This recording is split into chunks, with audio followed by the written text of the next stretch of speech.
إن الحمد لله نحمده ونستعينه ونستغفره ونعوذ بالله من شرور أنفسنا ومن سيئات أعمالنا من يهده الله فلا مضل له ومن يضلل فلا هادي له وأشهد أن لا إله إلا الله وحده لا شريك له وأشهد أن محمدا عبده ورسوله فأعوذ بالله السميع العليم من الشيطان الرجيم من همزه ونفخه ونفثه بسم الله الرحمن الرحيم يا أيها الذين آمنوا اتقوا الله حق تقاته ولا تموتن إلا وأنتم مسلمون يا أيها الناس اتقوا ربكم الذي خلقكم من نفس واحدة وخلق منها زوجها وبث منهما رجالا كثيرا ونساء واتقوا الله الذي تساءلون به والأرحام إن الله كان عليكم رقيبا يا أيها الذين آمنوا اتقوا الله وقولوا قولا سديدا يصلح لكم أعمالكم ويغفر لكم ذنوبكم ومن يطع الله ورسوله فقد فاز فوزا عظيما أما بعد فإن خير الحديث كتاب الله وخير الهدي هدي محمد صلى الله عليه وسلم وشر الأمور محدثاتها وكل محدثة بدعة وكل بدعة ضلالة وكل ضلالة في النار فأعوذ بالله من الشيطان الرجيم بسم الله الرحمن الرحيم قاف والقرآن المجيد بل عجبوا أن جاءهم منذر منهم فقال الكافرون هذا شيء عجيب أئذا متنا وكنا ترابا ذلك رجع بعيد قد علمنا ما تنقص الأرض منهم وعندنا كتاب حفيظ بل كذبوا بالحق لما جاءهم فهم في أمر مريج أفلم ينظروا إلى السماء فوقهم كيف بنيناها وزيناها وما لها من فروج والأرض مددناها وألقينا فيها رواسي وأنبتنا فيها من كل زوج بهيج تبصرة وذكرى لكل عبد منيب ونزلنا من السماء ماء مباركا فأنبتنا به جنات وحب الحصيد والنخل باسقات لها طلع نضيد رزقا للعباد وأحيينا به بلدة ميتا كذلك الخروج كذبت قبلهم قوم نوح وأصحاب الرس وثمود وعاد وفرعون وإخوان لوط وأصحاب الأيكة وقوم تبع كل كذب الرسل فحق وعيد أفعينا بالخلق الأول بل هم في لبس من خلق جديد وقال تبارك وتعالى في موضع آخر وأنكحوا الأيام منكم والصالحين من عبادكم وإمائكم إن يكونوا فقراء يغنهم الله من فضله والله واسع عليم وقال النبي صلى الله عليه وسلم يا معشر الشباب من استطاع منكم الباءة فليتزوج فإنه أغض للبصر وأحسن للفرج ومن لم يستطع فعليه بالصوم فإنه له وجاء رواه أحمد تمام قسم کی تعریف اللہ وحدہ لا شریک کے لیے لائق اور زیبا ہے اور بے انتہا درود و سلام ہو اللہ کے برگزیدہ انبیاء اور رسول علیہم الصلاۃ والسلام پر، خصوصیت کے ساتھ نبی آخر الزماں محمد عربی صلی اللہ علیہ وسلم پر اللہم صلی وسلم وبارک علیہ۔ حضرات، گزشتہ سے پیوستہ جمعہ آپ کے سامنے نکاح کی اہمیت پہ ہم نے گفتگو کی تھی، جس میں قرآن و سنت کے حوالے سے یہ بتایا گیا تھا کہ نکاح انسانی زندگی میں اور شرعی نقطۂ نظر سے کس قدر اہمیت کا حامل عمل ہے، کتنا اہم ہے، اور انسانی سماج کے لیے یہ عمل کس قدر ضروری ہے۔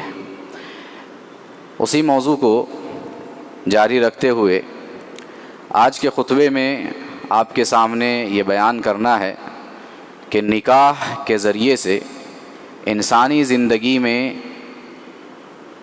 کیا فوائد انسان کو حاصل ہوتے ہیں، نکاح کے فضائل کیا ہیں، اس کے فوائد کیا ہیں، ایک انسان جب رشتہ زوجیت سے منسلک ہوتا ہے تو اس اپنی زندگی میں وہ کس قسم کی تبدیلیاں محسوس کرتا ہے، یہ آج ہماری گفتگو کا موضوع ہے۔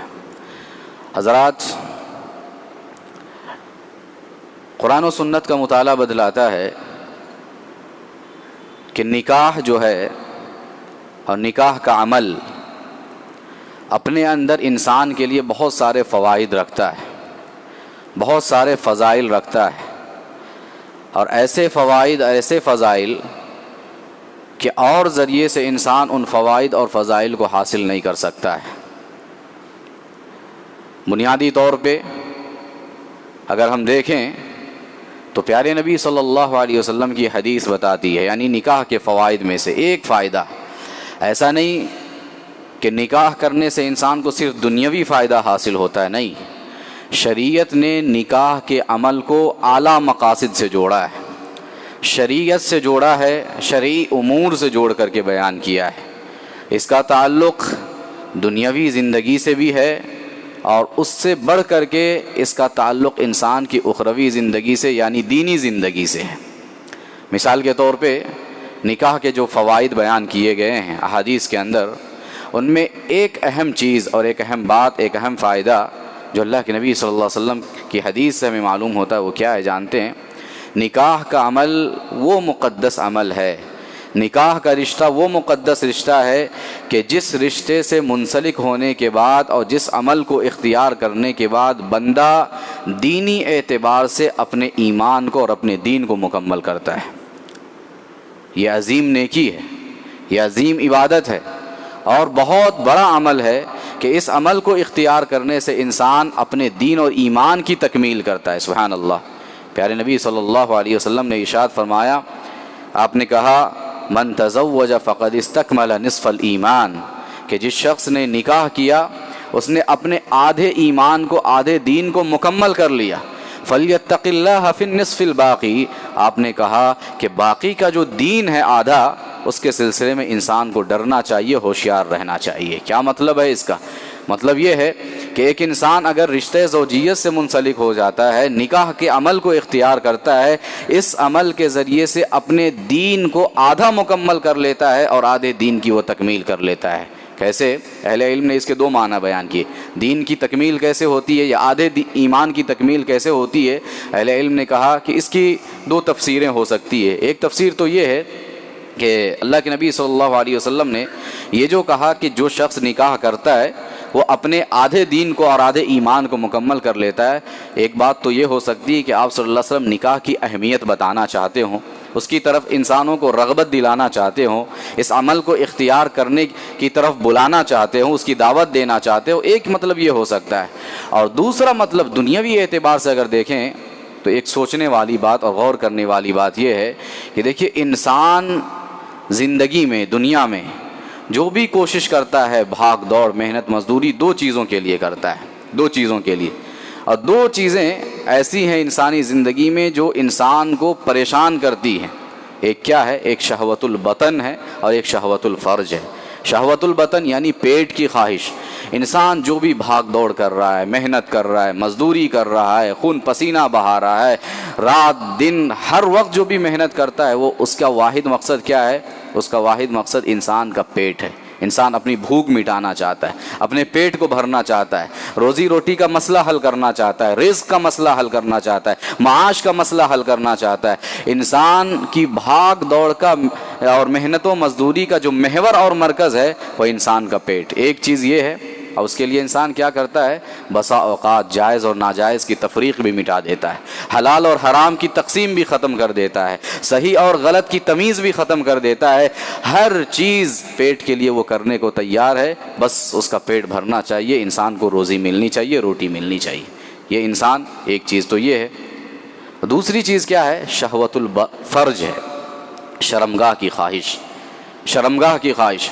بسا اوقات، اور معلوم ہے جیسے کہ انسان جب عمر کی ایک دہلیز پہ پہنچتا ہے، ایک مرحلے میں پہنچتا ہے، تو انسان کے اندر جنسی خواہشات پیدا ہونے لگتی ہیں۔ جوانی کے جذبات اس کے اندر پیدا ہونے لگتے ہیں، اور ایسے وقت میں اگر انسان کے لیے جائز راستہ نہ ہو اپنی خواہشات کی تسکین کے لیے، تو انسان کیا کرتا ہے؟ غلط راستہ اختیار کرتا ہے، غلط رخ پہ جاتا ہے، غلط طریقے سے اپنی خواہش پوری کرنے کی کوشش کرتا ہے، اور بسا اوقات اس خواہش کی تکمیل میں اور اس کی تسکین کے لیے انسان پاگل پن کی حد کو بھی پہنچ جاتا ہے، درندگی پر بھی اتر آتا ہے، اور اس کے مظاہر ہمارے معاشرے میں ہم سنتے رہتے ہیں، پڑھتے رہتے ہیں، دیکھتے رہتے ہیں، اور آئے دن جو ریپ کے واقعات ہم سنتے ہیں وہ کیا ہے؟ یہ اسی کا حصہ ہے، اسی کا حصہ ہے۔ تو انسان دو خواہشوں پہ جیتا ہے، ایک پیٹ کی خواہش ہے اور ایک شرمگاہ کی خواہش ہے۔ اللہ کے نبی صلی اللہ علیہ وسلم کا یہ فرمان اپنے اندر اس معنی میں بڑا اہمیت کا حامل ہے اور بڑا معنی رکھتا ہے کہ انسان اگر زوجیت کا رشتہ اختیار کر لے، نکاح کا عمل اختیار کر لے، تو اس کے ذریعے سے اپنے آدھے دین کی تکمیل کر لیتا ہے۔ کیا؟ یعنی شرمگاہ کی جو خواہش ہے، شرمگاہ کی جو جنسی تسکین ہے، اس کے لیے وہ جائز طریقہ اختیار کر لیتا ہے۔ اب اس کے لیے ایک مسئلہ اس کا زندگی کا حل ہو گیا، دو مسائل میں سے اور دو اہم کاموں میں سے ایک مسئلہ اس کا حل ہو گیا، یعنی جنسی خواہشات کی تسکین کا جائز راستہ اس نے اختیار کر لیا، یہ مسئلہ حل ہو گیا۔ فَلْيَتَّقِ اللَّهَ فِي النِّصْفِ الْبَاقِ، باقی کا جو آدھا دین ہے، آدھا ایمان ہے، وہ پیٹ کے سلسلے میں ہے۔ انسان اب وہاں حلال اور جائز کو اختیار کر کے، صحیح راستہ اختیار کر کے اپنے پیٹ کو بھرنے کی کوشش کرے۔ تو اللہ کے نبی صلی اللہ علیہ وسلم کا یہ فرمان اپنے اندر کس قدر معنی رکھتا ہے کہ جو شخص نکاح کے عمل کو اختیار کر لے، شادی کر لے، نکاح کر لے، گویا اس نے اپنے آدھے دین کو مکمل کر لیا، باقی کے سلسلے میں اسے اللہ رب العالمین سے ڈرنا چاہیے۔ تو بنیادی طور پہ نکاح کے فوائد میں سے ایک عظیم فائدہ اور ایک بنیادی فائدہ اور بڑا فائدہ یہ ہے کہ اس کے ذریعے سے انسان کے دین کی تکمیل ہوتی ہے۔ نکاح انسان کے نصف دین کو مکمل کرتا ہے۔ اور دوسری چیز، انسان جو نکاح سے جو فائدہ حاصل کرتا ہے، یا نکاح کے ذریعے انسان کو جو فائدہ حاصل ہوتا ہے وہ کیا ہے؟ اور یہ بہت عظیم فائدہ ہے، سب سے عظیم فائدہ، اخلاق اور کردار کی حفاظت۔ اس کے ذریعے سے، نکاح کے ذریعے سے انسان کے اخلاق اور انسان کے کردار کی حفاظت ہوتی ہے۔ نکاح کے بغیر، اہل علم کہتے ہیں، نکاح کے بغیر انسان صحیح طریقے سے اپنے اخلاق کو محفوظ نہیں کر رکھ سکتا ہے۔ نکاح کے بغیر انسان کا کردار صحیح طریقے سے محفوظ نہیں رہ سکتا ہے۔ نکاح کے بغیر انسان کا کیریکٹر صحیح طریقے سے محفوظ نہیں رہ سکتا ہے۔ انسان کے اخلاق و کردار اور کیریکٹر کو حفاظت کرنے والی، اس کو محفوظ رکھنے والی اور اسے برائیوں سے بچانے والی چیز اگر کوئی ہے تو یہ انسان کا، یعنی نکاح کا عمل ہے جو انسان اختیار کر کے اپنے آپ کو بچاتا ہے۔ اسی لیے اللہ کے نبی صلی اللہ علیہ وسلم نے حدیث میں ارشاد فرمایا، یا معشر الشباب من استطاع منکم الباءۃ فلیتزوج، کہا اے نوجوانوں کی جماعت، تم میں سے جو بھی شادی کی استطاعت رکھتا ہو اسے چاہیے کہ وہ نکاح کرے، اسے چاہیے کہ وہ شادی کرے۔ فَإِنَّهُ أَغَضُّ لِلْبَصَرِ وَأَحْسَنُ لِلْفَرْجِ، کیوں کرے نکاح اور کیوں کرے شادی؟ کہا اس لیے کہ شادی اور نکاح جو ہے یہ انسان کی نگاہوں کو پست کر دیتی ہے، انسان کی نگاہوں کو جھکا دیتی ہے، یعنی نگاہوں کی حفاظت کا ذریعہ ہے۔ آپ دیکھیے کہ سماج اور معاشرے میں جو برائیاں عام طور پہ جنم لیتی ہیں، یعنی اخلاقی جو برائیاں ہیں، اخلاقی طور پہ فحاشی، عریانیت یا بدکاری، زناکاری، ریپ، اس طرح کے جو معاملات پیش آتے ہیں، اس کا آغاز کہاں سے ہوتا ہے؟ بد نظری سے، ایک غلط نظر سے۔ انسان غلط نظر جو استعمال کرتا ہے، بد نظری کا جو شکار ہوتا ہے، یہیں سے سارے مسائل جنم لیتے ہیں، اور دھیرے دھیرے یہ بد نظری انسان کو اس مقام پہ پہنچاتی ہے جہاں پہنچنے کے بعد ایک درندہ بھی چونک جاتا ہے اور حیران ہو جاتا ہے کہ ایک انسان بھی اس مقام تک پہنچ سکتا ہے کہ نہیں۔ تو بد نظری جو ہے تمام برائیوں کی جڑ ہے۔ پیارے نبی فرماتے ہیں کہ انسان اپنی نگاہوں کی حفاظت کیسے کر سکتا ہے؟ اس نکاح کے عمل سے کر سکتا ہے، نکاح کا عمل اختیار کر کے کر سکتا ہے۔ فَإِنَّهُ أَغَضُّ لِلْبَصَرِ، اور دوسری چیز آپ نے کہا وَأَحْسَنُ لِلْفَرْجِ، نگاہ کی حفاظت کے ساتھ ساتھ شرمگاہ کی حفاظت، شرمگاہ کی حفاظت۔ ابھی ہم نے کہا کہ انسان اس شرمگاہ کی جو خواہش ہے، جو اس کی جو طلب ہے، اس کو پورا کرنے کے لیے درندگی پہ اتر آتا ہے، حیوانیت پر پہنچ جاتا ہے، اس مقام پہ پہنچ جاتا ہے جہاں درندہ بھی شرما جائے۔ اب انسان اگر یہاں پہ شادی کے ذریعے سے اپنے اس خواہش کو کنٹرول نہ کرے، اپنے اس خواہش پر لگام نہ لگائے، تو پھر کیا ہوگا؟ پورا معاشرہ تباہی کے دہانے پہ پہنچ جائے گا۔ اللہ کے نبی صلی اللہ علیہ وسلم نے کہا یا معشر الشباب من استطاع منکم الباءۃ فلیتزوج، اے نوجوانوں کی جماعت، تم میں جو بھی شادی کی استطاعت رکھتا ہو اسے چاہیے کہ وہ نکاح کرے، شادی کرے، اس لیے کہ یہ نکاح انسان کی نگاہوں کی حفاظت کا ذریعہ بھی ہے اور انسان کی شرمگاہوں کی حفاظت کا ذریعہ بھی ہے۔ ومن لم یستطع فعلیہ بالصوم، نکاح میں اگر تاخیر ہو اس سے بڑے مفاسد جنم لیتے ہیں، بڑے مفاسد جنم لیتے ہیں، بہت ساری برائیاں جنم لیتی ہیں، اور انسانی زندگی میں نکاح میں تاخیر کی وجہ سے بہت بڑے مسائل پیدا ہوتے ہیں۔ ایک مسئلہ تو یہ ہے کہ انسان گناہ میں پڑنے کا خطرہ، جیسا کہ ہم نے واضح کیا ابھی، گناہ میں پڑنے کے آج کے ماحول میں خاص طور پہ جہاں ہر طرف فحاشیت، ہر طرف عریانیت، ہر طرف بے حیائی کے مناظر اور انسان کے ایمان کو خطرے میں ڈالنے والی چیزیں، انسان کے دین کو خطرے میں ڈالنے والی چیزیں، انسان کے اخلاق و کردار کو کے سامنے چیلنج بننے والی چیزیں، جہاں معاشرے میں اس طرح کا ماحول ہو، اس طرح کا سماج ہو، اس طرح کا معاشرہ ہو، اس طرح کے حالات ہوں، جہاں قدم قدم پہ نوجوانوں کے لیے فتنے ہوں، پریشانیاں ہوں، مسائل ہوں، دین و ایمان کے لیے چیلنجز ہوں، ایسے وقت میں، ایسے حالات میں اور ایسے سماج اور معاشرے میں نکاح میں تاخیر یہ بہت بڑے خطرے کا ذریعہ ہے، بہت بڑے نقصان کا ذریعہ ہے۔ ہر انسان اس بات کو سمجھ سکتا ہے۔ دوسری بات، اگر دنیاوی اعتبار سے دیکھیں تو مجرب اہل علم، تجربہ کار اہل علم یہ بات کہتے ہیں کہ ایک انسان اگر نکاح میں تاخیر کرتا ہے تو دنیاوی اعتبار سے دیکھیے بسا اوقات ایسا ہوتا ہے، ہمارے سماج اور معاشرے میں آج کل کیا ہے، تاخیر سے شادی کرنا یہ ایک فیشن بن چکا ہے۔ انسان ایک اسٹینڈرڈ اپنے لیے اختیار کرتا ہے، ایک معیار انسان نے ہمارے سماج میں بنا لیا۔ کیا؟ پہلے وہ تعلیم حاصل کرے گا 25-30 سال تک، پھر اس کے بعد وہ جاب تلاش کرے گا یا بزنس کرے گا، 5-6 سال اس میں وقت لگائے گا، اور کہتا ہے کہ میں اپنے پیروں پہ کھڑا ہو جاؤں تب جا کر کے نکاح کروں گا۔ 30-35 سال کی عمر ایسے نکل جاتی ہے، پھر اس کے بعد انسان نکاح کرتا ہے 35-40 کی عمر میں۔ اب بتائیے جو عین جوانی کا جو وقت تھا، عین جوانی کا عالم، اس کا تو ایک حصہ اس نے گزار دیا۔ اب 40 سال کی عمر میں 35-40 کے بعد انسان بڑھاپے کی طرف مائل ہونے لگتا ہے۔ یہ زندگی کا اصل مرحلہ نہیں ہے، اس سے پہلے کا مرحلہ جو تھا وہ اصل زندگی ہے، جینے کی زندگی۔ اگر آپ اس سے باہر نکل کر کے، اس کو گزار کر کے، اسے پار کر کے اگر نکاح کے رشتے سے بندھ رہے ہیں تو آپ کے پاس کتنا وقت ملتا ہے، کتنا وقت بچتا ہے؟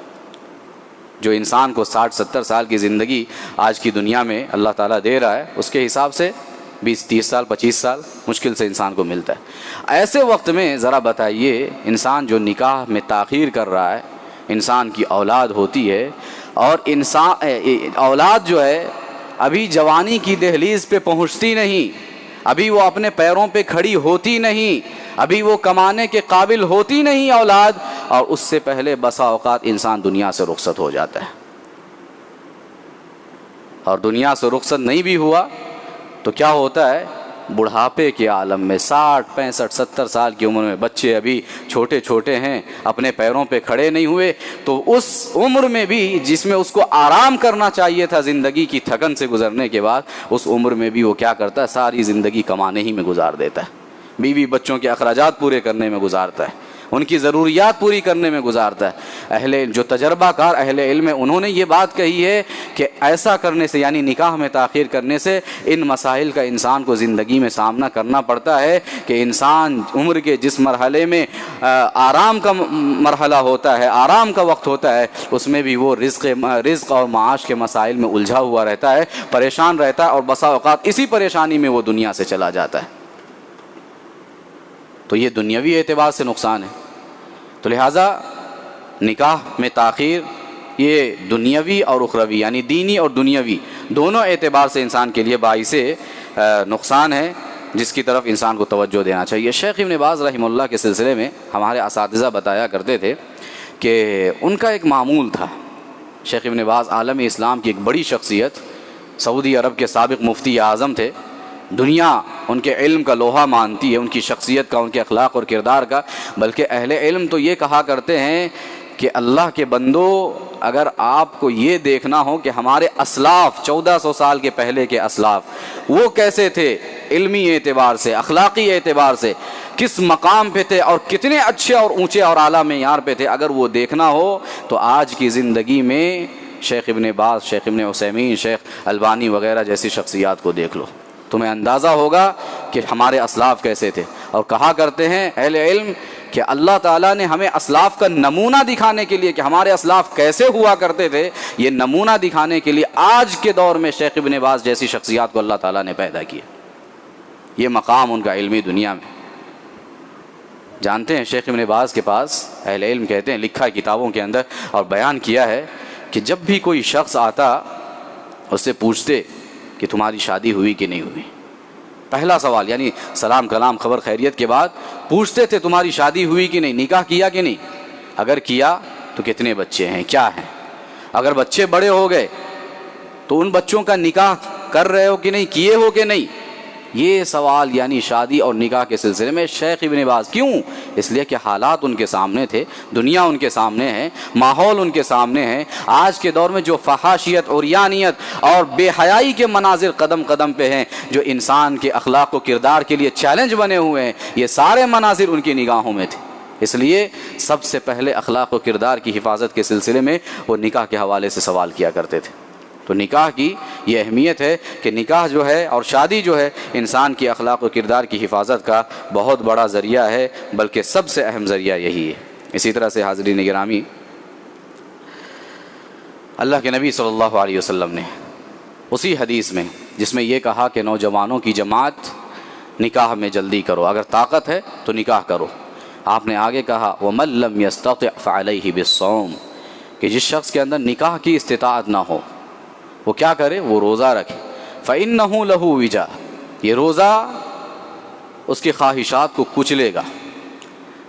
جو نوافل ہیں، نفل روزے ہیں، سوموار اور جمعرات کا روزہ ہے، اللہ کے نبی رکھا کرتے تھے، ان روزوں کا اہتمام کرنا چاہیے۔ ایام بیز کے روزے ہیں، چاند کی تاریخ کے اعتبار سے 13، 14 اور 15 کی تاریخ، اس کے روزے کا اہتمام کرنا چاہیے۔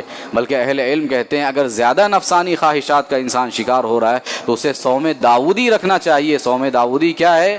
ایک دن روزہ رکھے، ایک دن روزہ چھوڑے، ایک دن روزہ رکھے، ایک دن روزہ رکھے، اس طریقے سے مہینے کے 15 دن روزے میں گزرے اور 15 دن جو ہے وہ بغیر روزے کے گزرے۔ اس طریقے سے روزے کے اندر اللہ تعالیٰ نے وہ صلاحیت اور اسپرٹ رکھی ہے کہ انسان کی خواہشات کو کچل کر کے، دبا کر کے یہ چیز رکھ دیتی ہے۔ اچھا، حدیث کے اندر آپ نے سنا کہ اللہ کے نبی صلی اللہ علیہ وسلم استطاعت اور طاقت کا تذکرہ کیا ہے کہ جس کے پاس طاقت ہو وہ نکاح کر لو، جس کے پاس طاقت نہیں ہے وہ روزہ رکھو۔ کیا مطلب ہے طاقت کا؟ اس طاقت سے مراد کیا ہے؟ استطاعت سے مراد کیا ہے؟ کیا وہ جو آج ہم نے سمجھ رکھا ہے، جیسا کہ ہم نے کہا کہ ایک انسان پہلے اعلیٰ تعلیم کے حصول کے لیے ایک لمبا وقت لگاتا ہے، پھر اس کے بعد اچھی بزنس یا اچھا جاب، اور پھر اس کے ذریعے سے بینک بیلنس، روپیہ پیسہ اکٹھا کرتا ہے، اور پھر اس کے بعد نکاح کرتا ہے، شادی کرتا ہے۔ یہ مطلب نہیں ہے استطاعت کا، یہ مطلب نہیں ہے۔ استطاعت کا مطلب اہل علم نے یہ بیان کیا کہ آپ کے پاس اتنا پیسہ، اتنی سکت ہونی چاہیے کہ آپ اپنی بیوی کو مہر دے سکے۔ اور مہر کیا اس کے لیے بھی شریعت نے کوئی متعین حد مقرر کی ہے کہ آپ 50,000 دیں گے، 1 لاکھ دیں گے، 5 لاکھ دیں گے؟ یہ حد ہے؟ نہیں۔ آپ نے حدیث سنا، سبحان اللہ، آگے اس کا تذکرہ آئے گا۔ اللہ کے نبی صلی اللہ علیہ وسلم نے چند قرآنی آیات کے ذریعے سے ایک صحابی کا نکاح ایک عورت سے بڑھایا۔ کہا کہ تمہیں قرآن کی آیتیں یاد ہے؟ کہا کہ ہاں فلاں فلاں صورتیں یاد ہے۔ کہا کہ جاؤ یہ صورتیں اس کو سکھا دینا، اپنی ہونے والی بیوی کو، یہی تمہارے لیے مہر رہے گا۔ اسلام میں نکاح اتنا آسان ہے۔ آج ہم نے اسٹینڈرڈ اور معیار بنا رکھا ہے کہ ایسا ہوگا، اتنا ہوگا، اتنا ہوگا، تب ہم شادی اور نکاح کریں گے۔ آج سماج اور معاشرے میں جو برائیاں اتنی جنم لے رہی ہیں، اس کی بنیادی وجہ یہ ہے کہ انسان نکاح میں تاخیر کر رہا اور بلا وجہ کے معیارات اور اسٹینڈرڈ اس انسان نے مقرر کر رکھا ہے۔ تو یہ مطلب ہے۔ اسی طرح سے حاضرین گرامی، پتہ یہ چلا کہ نکاح جو ہے، استطاعت کی بات ہماری ہو رہی تھی، تو ایک تو یہ کہ انسان مہر دینے کی طاقت رکھ سکتا ہے جو بھی اس کی حیثیت کے مطابق ہو، اور دوسرا یہ کہ بیوی کو کھلانے پلانے کا خرچہ وہ برداشت کر سکے۔ جو اس کی بنیادی ضرورت ہے، کھانا پینا ہے، رہنے کے لیے ایک چھوٹا سا گھر جس میں وہ زندگی گزار سکتی ہے، کپڑا ہے، یہ بس بنیادی ضرورت جو انسان پوری کر سکے، کہا کہ نکاح کرو، اور یہی استطاعت ہے۔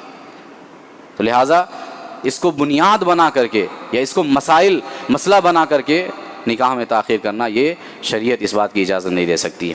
ایک اور اہم فائدہ جو نکاح کے ذریعے سے انسان کو اس کی زندگی میں حاصل ہوتا ہے وہ کیا ہے جانتے ہیں؟ نکاح کا عمل وہ مقدس عمل ہے اور وہ بابرکت عمل ہے کہ جس کے ذریعے سے اللہ تعالیٰ انسان کے فقر و فاقے کو دور کرتا ہے۔ سبحان اللہ۔ حدیث ایک راستہ بتا رہی ہے اور ہمارا سماج ایک دوسرا راستہ اختیار کرتا ہے۔ ہم کہتے ہیں کہ ابھی ہمارے پاس طاقت نہیں، اچھا بزنس، اچھا جاب اور اچھی طریقے سے اپنے پیر پر جب کھڑے ہو جائیں گے تب نکاح کریں گے، اور شریعت کہتی ہے کہ تم نکاح کرو، اللہ تعالیٰ اس نکاح کے ذریعے اس کے میں برکت ڈالے گا، اور اس برکت ایسی دے گا کہ اللہ تعالیٰ تمہارے رزق میں کشادگی پیدا فرمائے گا۔ سبحان اللہ۔ یہ دو معیارات ہیں، یہ دو اسٹینڈرڈ ہے، ایک اللہ کا دیا ہوا اسٹینڈرڈ اور معیار، اور ایک ہمارا اور ہمارے سماج کا بنایا ہوا معیار۔ کتنا زمین آسمان کا فرق ہے۔ اللہ تعالیٰ فرماتا ہے، اللہ کے نبی فرماتے ہیں کہ نکاح کے ذریعے اللہ تعالیٰ فقر و فاقے کو دور کرتا ہے۔ قرآن مجید کی آیت میں نے پڑھی خطبہ مسنونہ کے بعد، اللہ تعالیٰ نے اس میں کہا وَأَنْكِحُوا الْأَيَامَ مِنْكُمْ وَالصَّالِحِينَ مِنْ عِبَادِكُمْ وَإِمَائِكُمْ، کہا کہ لوگو، سماج کے جو گھر کے جو گارجین ہیں، سماج کے جو سرپرست اور لیڈر قسم کے حضرات ہیں، ان سے خطاب کرتے ہوئے کہا کہ لوگو، تمہارے سماج اور معاشرے میں جو لوگ بھی، چاہے مرد ہو یا عورت، بے نکاح ہیں، بغیر نکاح کے ہیں، ان کا نکاح کرو۔ وَالصَّالِحِينَ مِنْ عِبَادِكُمْ وَإِمَائِكُمْ، اور صرف آزاد مرد و عورت کا نہیں، بلکہ تمہارے سماج اور معاشرے کے جو غلام ہیں، لونڈیاں ہیں، ان لوگوں کا بھی نکاح کرو۔ آگے اللہ کیا فرماتا ہے؟ إِن يَكُونُوا فُقَرَاءَ يُغْنِهِمُ اللَّهُ مِنْ فَضْلِهِ۔ اللہ اکبر۔ إِن يَكُونُوا فُقَرَاءَ يُغْنِهِمُ اللَّهُ مِنْ فَضْلِهِ، کہا کہ اگر یہ نکاح کرنے والے فقیر ہوں گے، محتاج ہوں گے، مفلس ہوں گے، یغنیہم اللہ من فضلہ، اللہ تعالیٰ اپنے فضل سے انہیں بے نیاز کر دے گا، مالدار بنا دے گا۔ اللہ تعالیٰ وعدہ کر رہا ہے، اللہ وعدہ کر رہا ہے، نکاح کرو، اللہ تعالیٰ اس کے ذریعے سے تمہیں مالداری عطا کرے گا۔ اس کو ہم دوسرے طریقے سے بھی دیکھ سکتے ہیں، اللہ تعالیٰ کیسے مالدار بنائے گا، یہ تو اللہ جانتا ہے کہ اللہ کیسے مالدار بنائے گا۔ اس کے علاوہ اور بھی مختلف طریقے ہیں سوچنے اور سمجھنے کے۔ دیکھیے، ہم یہ جانتے ہیں کہ ہر انسان کو جس کو اللہ تعالیٰ نے اس دنیا میں بھیجا ہے، اس کا رزق بھی اللہ تعالیٰ نے مقرر کر رکھا ہے، رزق اس کا مقرر ہے ہر انسان کا۔ اور ایک حدیث بتاتی ہے کہ موت جیسے انسان کا پیچھا کرتی ہے، رزق انسان کا اسی طرح سے پیچھا کرتی ہے۔ انسان کی روزی انسان کا ویسے ہی پیچھا کرتی ہے جیسے موت انسان کا پیچھا کرتی ہے۔ یعنی اگر انسان اس دنیا کے اندر ہے تو اللہ تعالیٰ اس کے رزق کا ذمہ دار ہے، وہ رزق دے کر کے رہے گا۔ تو ہر انسان جو اپنے ذمے کا رزق لے کر کے آیا ہے، مان لیجئے ایک آدمی اپنی زندگی میں اب تک اکیلا تھا، اپنے حساب سے کما رہا تھا، اب اس کی زندگی دو لوگوں کی زندگی بن گئی، ایک عورت اس کی زندگی میں آگے بیوی بن کر کے، اللہ تعالیٰ نے اس کا بھی رزق مقرر کیا ہے۔ اب اس کا رزق اللہ تعالیٰ بھی اس کو دے گا، کیونکہ اس کے رزق کی ذمہ داری اللہ تعالیٰ نے لے رکھی ہے۔ پھر اس کے بعد بچے ہوتے ہیں، اولاد ہوتی ہے، وہ دنیا میں آیا، اللہ تعالیٰ نے اس کا بھی رزق لکھ رکھا ہے۔ اب اس کا رزق بھی اللہ تعالیٰ دے رہا ہے، باپ کے ذریعے سے دے رہا ہے۔ تو ایک اعتبار سے ہم ایسے بھی سوچ سکتے ہیں کہ اللہ تعالیٰ نے ہر انسان کا رزق مقرر کیا ہے۔ انسان جب تک اکیلا ہے اپنا رزق کماتا ہے، جب دو ہو جاتا ہے اللہ تعالیٰ اس کے مزید رزق عطا کرتا ہے، جب 3 اور 4 ہوتے ہیں اللہ تعالیٰ مزید ہر انسان کا رزق جو ہے باپ اور شوہر کے ذریعے سے انسان کو پہنچاتا ہے۔ اور اس کے علاوہ سماج اور معاشرے میں اگر دیکھیں گے بہت ساری مثالیں ایسی بھی ملتی ہیں کہ انسان شادی سے پہلے مفلس تھا، قلاش تھا، ضرورت مند تھا، محتاج تھا، اس کے پاس زیادہ مال و دولت نہیں تھی، لیکن انسان شادی کیا، اس کے بچے ہوئے، بچے بڑے ہوئے، اور بچوں نے کیا کیا، باپ کے بزنس کو، اس کے کاروبار کو سنبھالا، اور باپ سے بہتر انداز میں سنبھالا، اور نتیجہ یہ نکلا کہ وہ ترقی کے اعلیٰ منازل طے کرتے چلے گئے۔ ایسے بھی مثالیں اور ایسے بھی مظاہر ہیں ہمارے سماج اور معاشرے میں۔ تو اللہ تعالیٰ رزق کا ذمہ دار ہے. اللہ تعالیٰ وعدہ کرتا ہے ان یکونوا فقراء یغنہم اللہ من فضلہ، اگر تم محتاج ہو، غریب ہو، ضرورت مند ہو، گھبرانے کی ضرورت نہیں، اللہ تعالیٰ تمہیں اپنے فضل سے بے نیاز کرے گا. واللہ واسع علیم. پھر آیت کا آخری ٹکڑا دیکھیے، سبحان اللہ. اللہ کہتا ہے کہ اللہ تعالیٰ کشادگی والا ہے، اللہ کے پاس رزق کی تنگی نہیں ہے، وہ جس کو چاہتا ہے بے حساب رزق دیتا ہے. اگر ہم آپ، ہمارے سماج کے لوگ، ہمارے نوجوان اگر اللہ کا نام لے کر کے اللہ کے لیے اپنی عزت، اخلاق اور کردار کی حفاظت کے لیے نکاح کے اس عمل کو اختیار کرے تو اللہ تعالیٰ ایسے بندوں کی مدد کرتا ہے. یہ اللہ تعالیٰ کا وعدہ ہے. حضرت عبداللہ بن عباس یا عبداللہ بن مسعود وغیرہ رضی اللہ عنہم کا کسی کا قول ہے، کہا کرتے تھے التمسوا الغنى فی النکاح، کہ لوگوں مالداری چاہتے ہو، مالداری تمہیں نکاح میں ملے گی، نکاح میں مالداری کو تلاش کرو، نکاح کرو، اللہ تعالیٰ اپنے فضل سے بے نیاز کرے گا. تو نکاح کے فوائد میں سے ایک فائدہ یہ ہے کہ اللہ تعالیٰ اس کے ذریعے سے فقر و فاقہ کو دور کرتا ہے، تنگ دستی کو دور کرتا ہے. ایک اور ذریعہ، ایک اور یعنی فائدہ انسانی زندگی میں نکاح کے ذریعے سے کیا ہے، انسان نکاح کے ذریعے سے نصرت الہی کا مستحق قرار پاتا ہے. اللہ کی مدد، اللہ کی تائید انسان کو حاصل ہوتی ہے. جیسے ابھی رزق کا تذکرہ ہوا، انسان کو گھبرانے کی ضرورت نہیں ہے.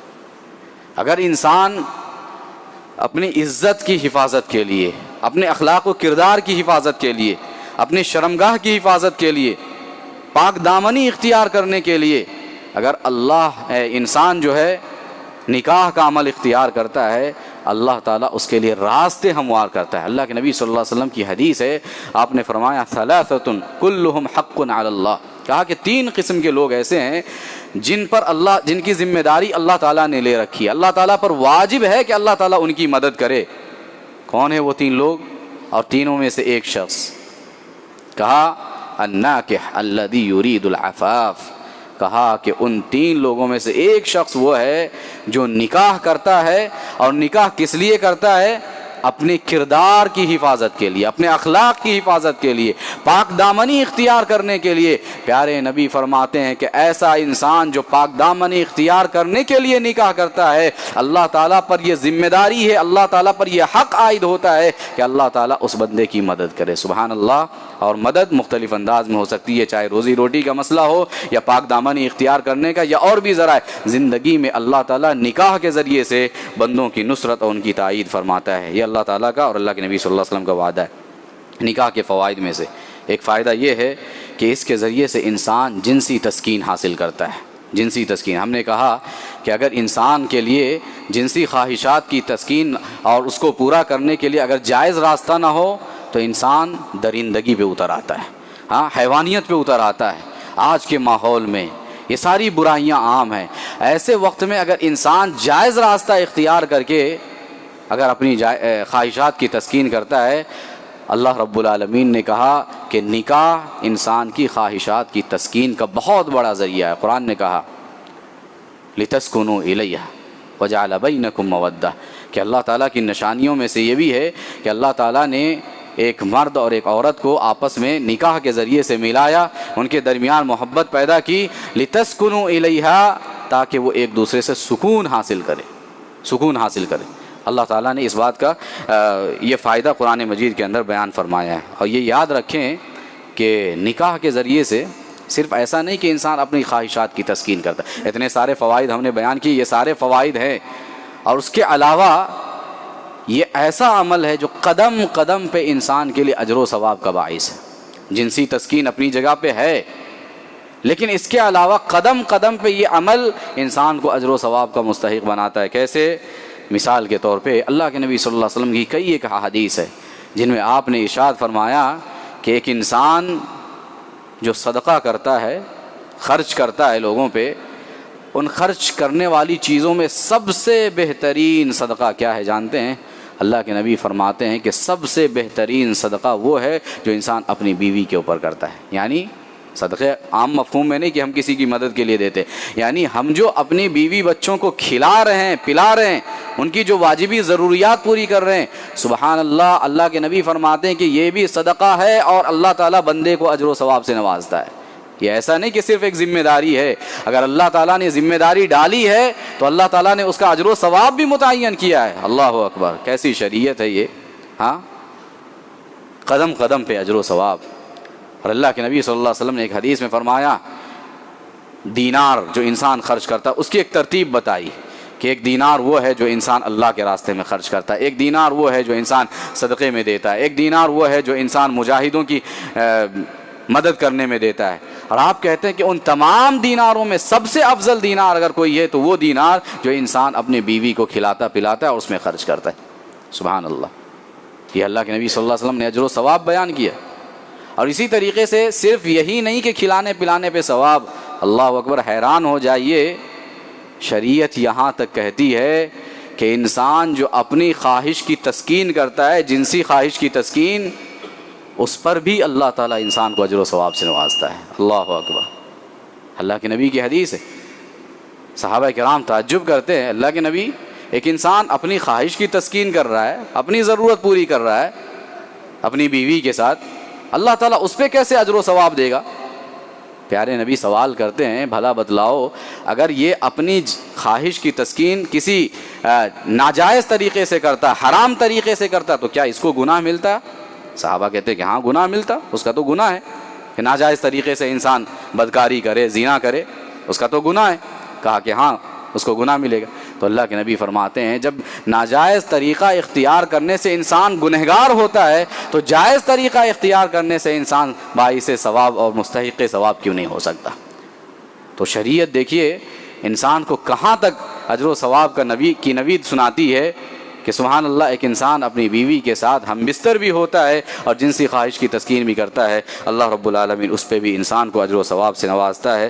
اور آخری چیز یہ کہ نکاح کے مقاصد میں سے ایک مقصد اور ایک فائدہ یہ ہے کہ انسان اپنے نسل کی حفاظت کرتا ہے۔ نسل کی حفاظت، انسان کی جو نسل ہے وہ بہت ضروری ہے آگے بڑھنے کے لیے، اپنا نام انسان دنیا میں رکھنے کے لیے۔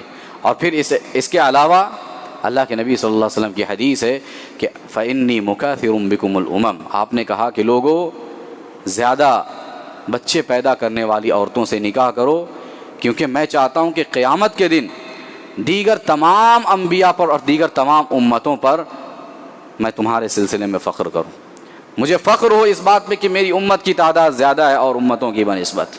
اہل علم کہتے ہیں کہ اگر اللہ کے نبی صلی اللہ علیہ وسلم اور چیزیں نکاح کے فوائد میں بیان نہیں بھی کرتے، صرف یہ ایک فائدہ بیان کرتے کہ اللہ کے نبی صلی اللہ علیہ وسلم روز قیامت ہمارے ذریعے سے فخر کریں گے اور امتوں پہ، تو یہ ایک فائدہ ہی کافی تھا نکاح کی اہمیت کو بیان کرنے کے لیے۔ سبحان اللہ۔ تو بہرحال یہ سارے نکاح کے فوائد ہیں، اور ان کے علاوہ بھی بہت سارے سماجی اور معاشرتی فوائد ہیں جن کو انسان حاصل کر سکتا ہے اس نکاح کے ذریعے سے۔ لہٰذا نکاح میں تاخیر شرعی اعتبار سے جائز نہیں ہے۔ انسان کے پاس اگر حیثیت طاقت آ جائے تو اسے فوراً نکاح کے بندھن سے بندھنے کی کوشش کرنا چاہیے۔ اخلاق و کردار کی حفاظت اور شرم و حیا کا پیکر انسان اس کے ذریعے سے بنتا ہے۔ اللہ تعالیٰ سے دعا ہے کہ پروردگار عالم ہم تمام لوگوں کو قابل عمل باتوں پر عمل کرنے کی توفیق عطا فرمائے۔ اللہم آمین۔ اقول قولی ھذا واستغفر اللہ لی ولکم ولسائر المسلمین من کل ذنب فاستغفروه انه الغفور الرحیم انه تعالی جواد کریم ملک بر رؤوف الرحیم ورب حلیم۔